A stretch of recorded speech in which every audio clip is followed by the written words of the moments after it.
Suraj Holalu serial ಪ್ರಿಯರಿಗೆ ಇದು ಕೊಂಚ ಅಪರಿಚಿತ ಹೆಸರೆಂದು ಎನಿಸಿರಬಹುದು.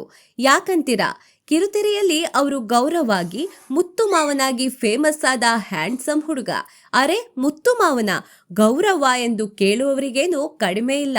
ಜಾನಕಿ ಸಂಸಾರ ಧಾರಾವಾಹಿಯಲ್ಲಿ ಪಕ್ಕಾ ಫ್ಯಾಮಿಲಿ ಮ್ಯಾನ್ ರಾಘವಾಗಿ ನಟಿಸುತ್ತಿರುವ ಸೂರಜ್ ಅವರು ನಟಿಸಿದ್ದು 3-4 ಧಾರಾವಾಹಿಗಳಲ್ಲಷ್ಟೇ ಆದರೂ ನಟನೆಯ ಮೂಲಕ ಮೋಡಿ ಮಾಡಿದ್ದಾರೆ.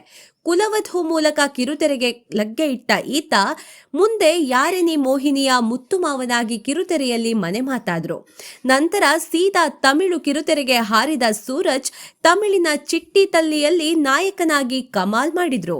ಮುಂದೆ ಗೃಹ ಪ್ರವೇಶ ಧಾರಾವಾಹಿಯಲ್ಲಿ ನಾಯಕ ಮಿಥುನ್ ಆಗಿ ಕಾಣಿಸಿಕೊಂಡ ಇವರು ಲವರ್ ಬಾಯ್ ಆಗಿ ಮಿಂಚಿದ್ರು.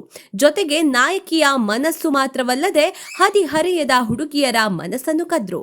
ಈಗ ರಾಘವಾಗಿ ಕಿರುತೆರೆಯಲ್ಲಿ ಬ್ಯುಸಿಯಾಗಿರುವ ಸೂರಜ್ ಅವರ ಕಲಾ ಪಯಣ ಕಲರ್ಫುಲ್ ಆಗಿ ಸಾಗಲಿ ಎನ್ನುವುದು ಸೆಲೆಬ್ರಿಟಿ ಸಮಾಚಾರದ ಹಾರೈಕೆ.